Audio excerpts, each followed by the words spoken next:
사람들은 인간이 참 강하다 이렇게 생각합니다. 그래서 우리가 이제 사람이 얼마나 대단한가 이런 거는 우리 이제 요즘 자동차를 운전하시는 분들은 옛날보다 이 내비게이션이 잘 돼 있어가지고 거의 예측 시간이 거의 일치하는 것 같아요. 몇 분 만에 간다 그러면 거의 그렇게 도착하는 걸 우리가 알 수가 있고, 전혀 모르는 것도 내비게이션을 통해서 거기까지 갈 수가 있습니다. 그리고 또 우리 모두가 요즘은 뭐 재미나이도 있고 여러 가지 좋은 이런 것들이 있어가지고 모르는 것을 스마트폰에서 이렇게 물어보면 다 알려줍니다. 손으로 치기 어려운 분들은 거기에 이제 그 마이크 같은 걸 이렇게 누르고 말로 하면 또 스마트폰은 말로 대답을 해줘요. 남들이 듣기도 그렇지만 예, 이렇게 참 좋은 시대를 우리가 살고 있어요. 그래서 참 대단하구나. 예, 과학이 발전이 눈부시구나 생각하면서 인간이 참 위대하다 이런 생각을 합니다. 그러나 또 우리가 한편으로 보면은 인간이 얼마나 연약한가를 또 깨닫기도 합니다.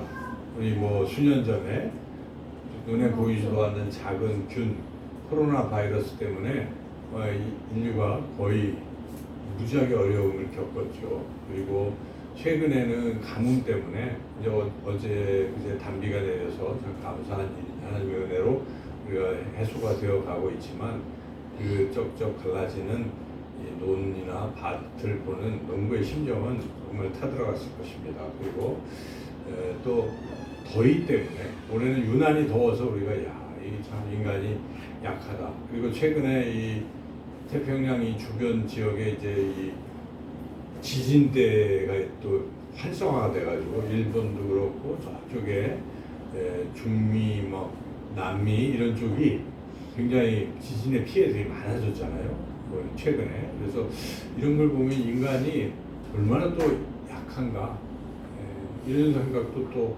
하게 됩니다. 인간은 강하다고 자부해보지만 결국 연약한 존재일 뿐이라는 것이죠. 우리가 그래서 그 연약함을 인정해야 되고 또 합니다. 그런데 우리 또 신앙생활을 할 때 때로는 우리가 연약한 상황에 처해 있을 수도 있잖아요. 그런데 그럴 때 애써 우리가 난 신앙인이고 나는 목사고 장로고 오랫동안 신앙생활을 했기 때문에 또는 집안에 나는 가장이다 이런 생각으로 이렇게 강한 척을 해야 되는 그런 순간도 있어요. 그런데 하나님은 그걸 별로 기뻐하시지 않습니다. 이게 강한 척하고 하는 것을 별로 기뻐하시지 않고 그냥 약하면 약한 대로 있는 대로 하나님 앞에 나오라 하는 것입니다. 오늘 이 성경 말씀은 우리가 참 약하다는 것을 인정하라 하는 것이고 그래도 약하지만 우리 하나님께서 성령님을 통해서 우리의 연약함을 도와주시고 또 우리를 하나님이 기뻐하시는 그런 선한 그런 것으로 결론을 맺어 이렇게 만들어 가시겠다 하는 귀한 약속의 말씀입니다. 그래서 우리가 오늘 말씀을 통해서 우리가 연약함 가운데 있을지라도 성령님이 우리를 어떻게 도우셔서 우리가 강건하게 또 하나님 기뻐하시는 모습으로 또 그런 은혜가 우리에게 어떻게 펼쳐지는지를 오늘 본문을 통해서 함께 나누고자 합니다. 첫째로 성령님께서는 우리가 연약하고 절망 가운데 있을 때도 소망을 품고 견딜 수 있는 힘을 주신다는 것입니다. 성령님께서 그런 은혜를 베풀어 주신다는 것이죠. 그래서 오늘 본문의 18절부터 25절까지가 우리가 연약하지만 성령님을 통해서 우리를 견디게 해주신다 하는 것이죠. 그래서 25절에 보면 그렇게 견디게 하시겠다는 말씀이고 견디라는 뜻이죠. 25절 읽어보겠습니다. 만일 우리가 보지 못하는 것을 바라면 참으로 기다릴지니라. 그래서 28절 시작 부분은 우리가 고난을 당한다는 것을 사도 바울도 인정을 하고 있습니다. 우리 인간이 고난을 당한다는 것입니다. 인간뿐만 아니라 피조물도 고난을 당하고 있고 우리도 역시 고난을 당한다. 심지어 예수님을 믿는 하나님의 자녀도 고난을 당한다 하는 것을 분명하게 우리에게 말씀하고 있습니다. 그래서 자세히 살펴보면 18절 한번 읽어보겠습니다. 생각하건대 현재의 고난은 장차 우리에게 나타날 영광과 비교할 수 없도다. 이것은 장차 우리에게 나타날 영광이 크다는 것을 강조하는 말씀이기도 하지만 현재의 고난을 인정하는 말이기도 해요. 그래서 현재의 고난이 있다는 것입니다. 우리 그리스도인들이 예수님을 믿으면 고난이 좀 적고 좀 고난이 없고 이러기를 바라고는 있지만은 그러나 현실은 그런 고난이 있을 수 있다는 것이죠. 예. 그 고난이 있는 이유가 뭘까? 물론 여러 가지로 생각해 볼 수 있지만 하나님께서 고난을 통해서 우리를 정금같이 단련시키시고 하는 그 어떤 하나님의 섭리가 있기 때문인 것이 확실한데 근데 근본적으로 고난이 있는 또 다른 이유는 우리 인간의 죄 때문에 고난을 피할 수 없게 된 것입니다. 아담과 하와가 하나님 앞에 범죄했기 때문에 인간은 하나님으로부터 이렇게 떨어져 나가게 되고 그리고 땅을 파도 그게 땅이 소출을 제대로 주는 것도 아니고 땀을 흘려야 간신히 먹고 사는 정도의 그러한 어떤 상황이 된 것이죠. 이게 다 하나님이 처음부터 그렇게 하신 것이 아니라 인간이 하나님 주신 은혜를 저버리고 하나님을 이렇게 불순종하는 결과 그런 일이 일어났다는 것이죠. 그리고 또 더불어서 이런 자연계 피조물 인간을 제한 피조물도 덩달아서 인간 때문에 고통을 겪게 되었습니다. 그래서 사람의 죄 때문에 이 자연 만물도 또 그런 고난을 당하게 되었다 하는 것이 창세기에서 우리에게 가르쳐주는 진리인데요. 사도 바울은 이제 그것을 우리에게 말씀하고 있는 것입니다. 19절부터는 이 피조물이라는 단어를 쓰는 것인데 이 사람뿐만 아니라 다른 피조물도 고난을 당한다는 것을 22절까지 쭉 얘기하고 있죠. 19절부터 22절까지 쭉 읽어보겠습니다. 피조물이 고대하는 바는 하나님의 아들들이 나타나는 것이니 피조물이 허무한 데 굴복하는 것은 자기 뜻이 아니요 오직 굴복하게 하시는 이로 말미암음이라. 그 바라는 것은 피조물도 썩어짐의 종로로 탄 데서 해방되어 하나님의 자녀들의 영광의 자유에 이르는 것이니라. 피조물이 다 이제까지 함께 탄식하며 함께 고통을 겪고 있는 것을 우리가 아느니라. 피조물의 이 썩어짐의 종로로 탄다는 것은 원래는 썩는 게 아닙니다. 우리 인간도 영생을 하는 것이고 피조물도 그렇게 보존이 되는 것인데 죄로 인해서 다 썩게 됐어요. 그래서 여기에 썩어짐의 종로를 탄다는 건 다 썩게 된다는 거예요. 피조물도 썩고 인간도 썩고 다 그러한 운명에 처해 있고 또 살아가는 과정 중간중간에 고통들이 있다는 것입니다. 그래서 탄식을 하게 된다는 것입니다. 사람도 탄식하고 힘드니까 탄식하고 피조물도 탄식하게 되기 때문에 지금 피조물들이 소망을 하고 있습니다. 야, 이게 빨리 끝냈으면 좋겠다. 그런데 끝나는 것은 사람 때문에 그렇게 됐기 때문에 사람들이 제대로 되면 피조물도 같이 회복이 되는 것입니다. 그래서 여기에 19절에 하나님의 아들들이 나타난다는 것은 하나님의 자녀들이 이렇게 하나님의 자녀가 되고 회복이 되어서 되면 우리도 같이 회복될 것을 소망한다. 그래서 21절에 그들이 바라는 것은 피조물이 바라는 것은 하나님의 자녀들의 영광의 자유에 자신들도 이르게 되는 것을 바라고 있다 하는 것이죠. 그래서 여하튼 여기까지 이 말씀에서 피조물도 탄식하고 있다 하는 것이고 또 우리 하나님의 자녀들도 탄식하고 있는데 인간도 탄식하고 있는데 하나님의 자녀들조차도 탄식한다는 것을 23절부터 말씀을 하고 있습니다. 23절은 인간만 탄식하는 것은 인간 중에 하나님의 자녀들도 탄식한다는 것인데 23절을 좀 천천히 생각하면서 읽어보겠습니다. 그뿐 아니라 또한 우리 곧 성령의 처음 익은 열매를 받은 우리까지도 속으로 탄식하여 양자될 것 곧 우리 몸의 속량을 기다리느니라. 좀 긴데 여기서 이제 해석을 잘 해야 되는데 성령의 처음 익은 열매라는 게 이게 이제 원어로 보면은 처음 익은 열매 곧 성령 이런 뜻이에요. 이것을 동등소유격이라고 하는데 똑같다는 거예요. 곧 그러니까 처음 익은 열매 곧 성령. 그래서 이것은 왜 이 처음 익은 열매라는 표현을 썼냐면 우리가 초실절 그러면은 첫 열매가 잘 나오면 뒤에 거는 다 잘 나올 걸 기대하잖아요. 농사 짓는 분들은 우와 이 첫 열매가 튼실해. 그럼 나머지 다 튼실할 걸 기대합니다. 추수하면 엄청나겠다. 이런 기대를 하는 것처럼 첫 열매가 중요한데 성령이 바로 그러한 역할을 하는 것입니다.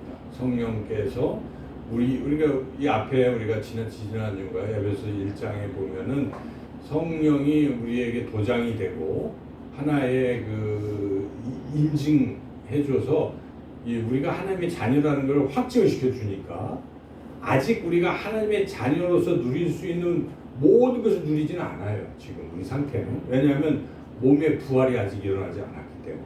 그렇지 않습니까? 우리 육신은 지금 썩어져 가고 있죠. 우리 영혼은 하나님의 자녀로 우리가 되어 있지만 사람이 죽으면 영혼이 이제 하나님의 품에 가서 참 안식을 누리지만 육체는 여전히 없잖아요.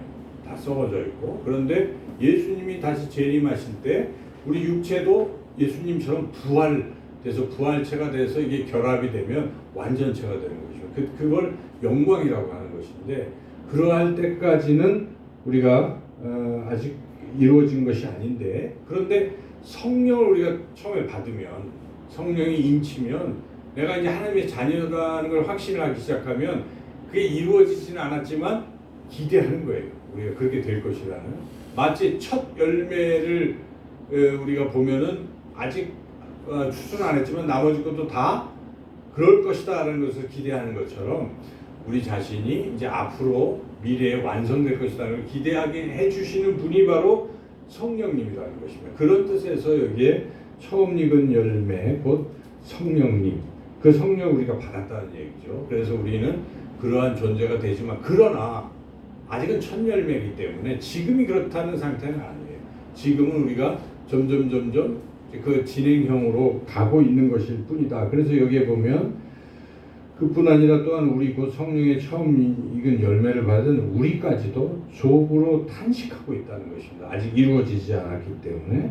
그래서 양자 될 것 곧 우리 몸의 속량을 기다리느니라. 기다린다는 뜻은 아직 안 됐다는 얘기 있잖아요. 그런데 사실 우리는 양자 곧 하나님의 자녀가 되었다고 선언을 하나님이 하셨잖아요. 우리 예수님을 믿음으로 우리 하나님의 자녀가 되었어요. 그런데 아직은 완벽한 하나님의 자녀로서의 누릴 모든 권리를 다 누리고 있지는 않기 때문에 그것이 완성될 날을 지금 23절에 보면 기다리고 있다는 것입니다. 그래서 아직 완성이 안 된 상태에서 우리가 탄식하고 있다는 뜻인데 이거는 이제 우리 실제 삶에서 우리가 육체가 점점 썩어지잖아요. 아프잖아요. 그러면 야 내가 하나님의 자녀인데 이렇게 뭐 건강해야 되는데 그렇지 못해요. 우리 육체는 그냥 썩어져 가고 있기 때문에 점점 노쇠합니다.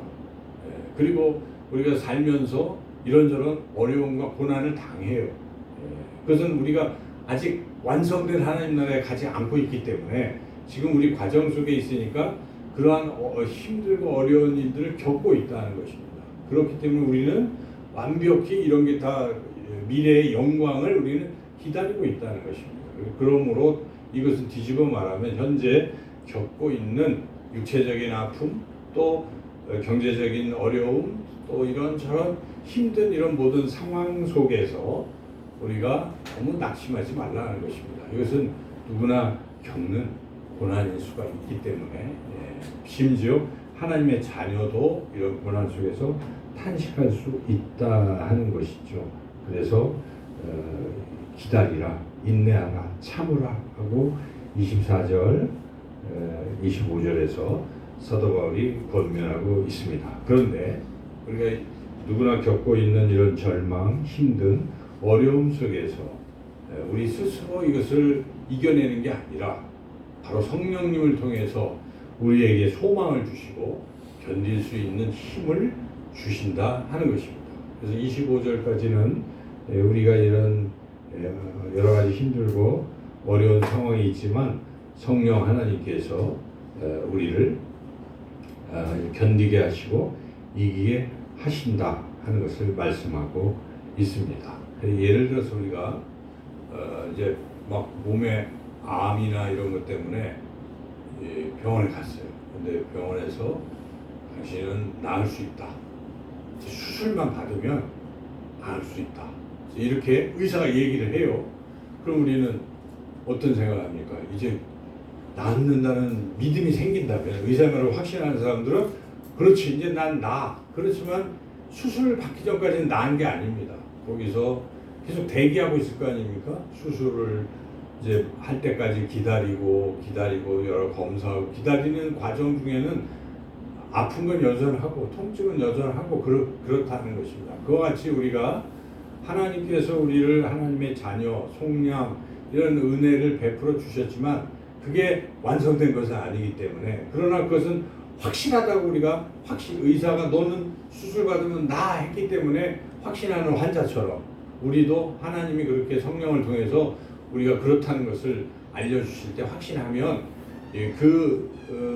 수술을 기다리는 환자가 여전히 아프지만 견딜 수 있는 것처럼 우리도 성령이 주시는 그 소망과 그 믿음으로 현재의 어려움을 능히 견뎌낼 수 있다 하는 그런 뜻입니다. 그래서 우리는 때로는 우리가 탄식하고 너무 힘들어 아파 막 이럴 때 그게 잘못된 게 아니라는 것입니다.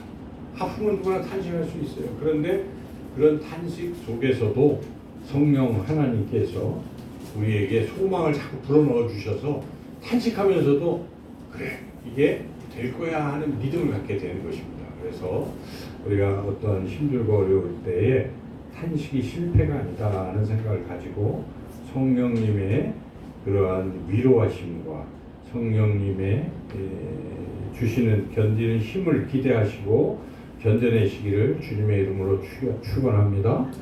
두 번째는 탄식이 또 너무 깊어져 가지고 우리 상태가 기도조차 못하는 상태에 이를 수도 있다는 것입니다. 그럴 수 있지 않겠습니까?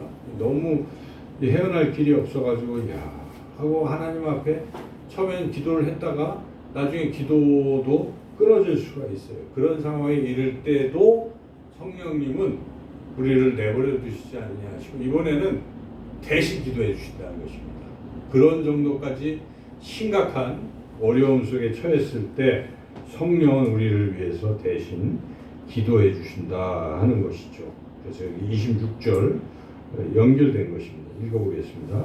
이와 같이 성령도 우리의 연약함을 도우시나니 우리는 마땅히 기도할 바를 알지 못하나 오직 성령이 말할 수 없는 탄식으로 우리를 위하여 친히 간구하시니라. 그래서 우리가 가장 연약해지고 힘들어질 때는 기도를 잊어버릴 때입니다. 그렇죠. 너무 힘들면 기도도 못하게 되는 수가 있어요. 처음에는 막 주여하고 기도를 하고 하다가 너무 아프거나 도저히 이게 뭐 해결의 기미가 안 보이고 이래버리면 기도도 끊어지는 수가 있어요. 우리가 그건 실제 삶에서 그렇지 않습니까? 너무 절망적이고 할 때. 자, 그럴 때 낙심하지 말라는 것입니다. 우리가 기도를 못하는 순간이 올지라도 가장 연약해지는 순간이 올지라도 그때 우리를 대신해서 성령님은 우리를 아시기 때문에 대신 기도해 주신다는 것입니다. 우리가 이걸 믿어야 됩니다. 내가 기도를 못해도 성령님은 나의 아픔을 아시고 대신 기도해 주신다 하는 것입니다. 여러분 그것을 믿습니까?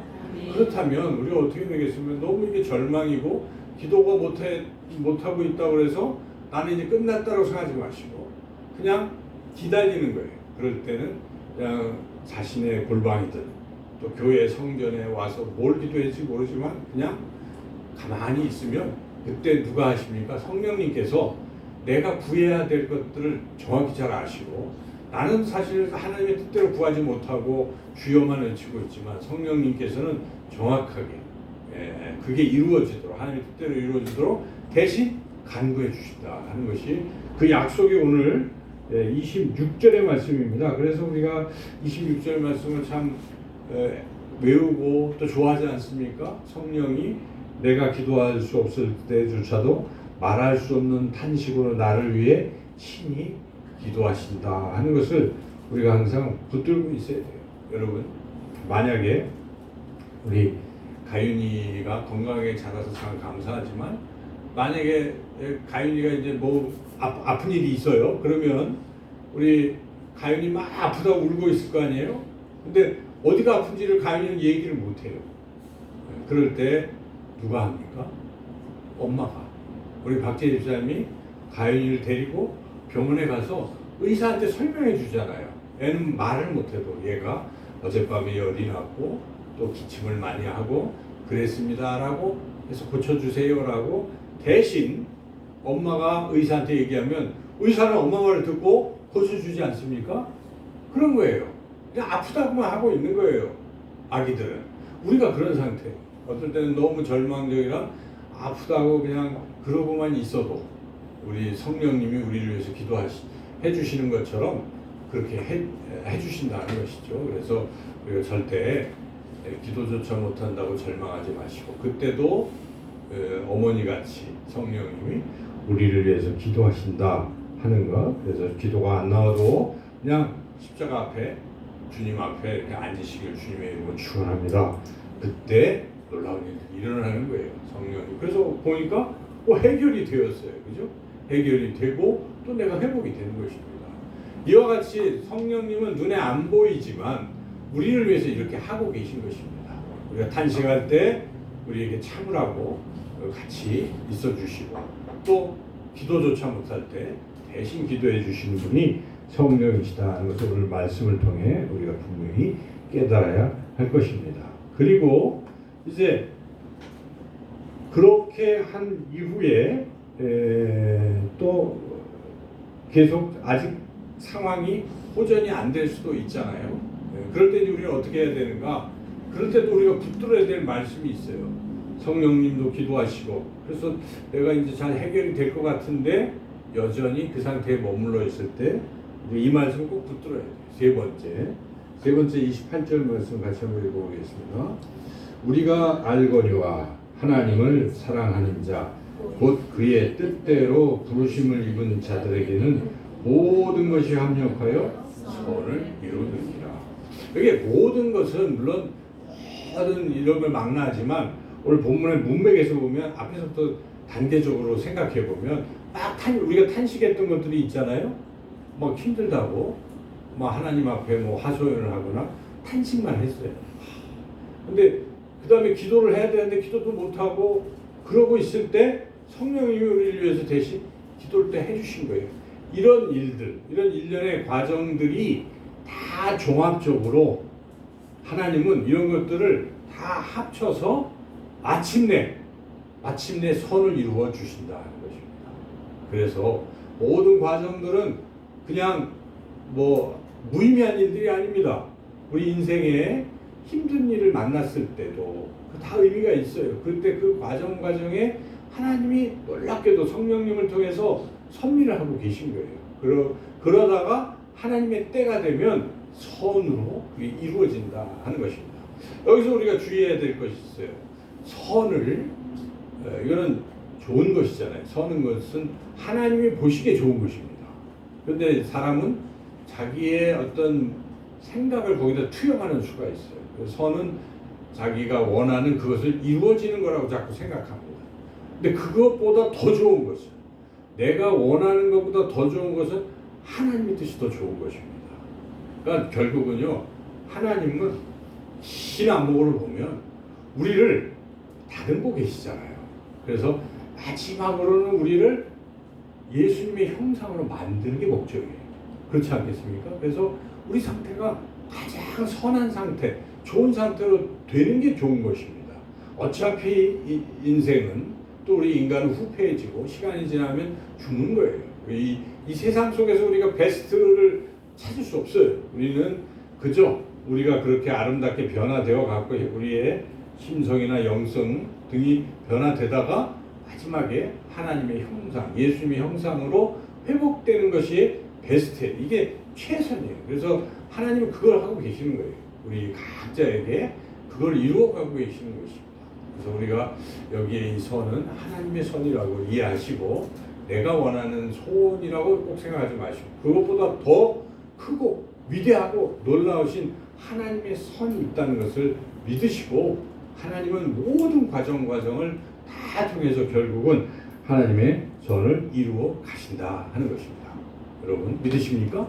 네. 우리 권영수 권사님 여기다 이렇게 옛날에 젊은 시절에는 참 솜씨가 좋으셨어요. 그래서 막 자수 같은 거 놓으시고 땀땀이 이렇게 하시잖아요. 여기도 막 글자 사랑은 오래 참고 뭐 또 여러 가지 만드셨거든요. 그래서 이렇게 딱 보면은 아름답잖아요. 근데 그걸 이렇게 뒤집어 보잖아요. 어떻게 돼 있어요? 뒤에는 그냥 실들이 뭔지 몰라요, 그죠? 빨간색 또 뭐 이런 파란색, 노란색 실들이 이렇게 막 얽혀 있는 것 같이 보이잖아요. 근데 딱 뒤집어 보면 아름다운 형상이 있는 것처럼 우리가 그걸 생각해야 돼요. 우리 인생의 여러 가지 일들, 탄식하는 일들, 이것도 다 어떻게 보면 파란 실일 수도 있고요. 또 우리가 기도도 못했을 때 성령이 기도하시는 그 부분이 또 빨간 엉켜있는 실일 수도 있고 또 이런저런 인생의 많은 일들이 어우러져 있어요. 우리 잘 몰라요. 이게 얽혀있어. 그런데 딱 뒤집어 보면 아름다운 형상이 되듯 하나님께서는 그런 선을 우리에게 이루고 계시다는 것이죠. 우리 인생에 지금 그렇게 우리는 가고 있다고 믿으시길 축원합니다. 이게 참 중요하다고 저는 생각해요.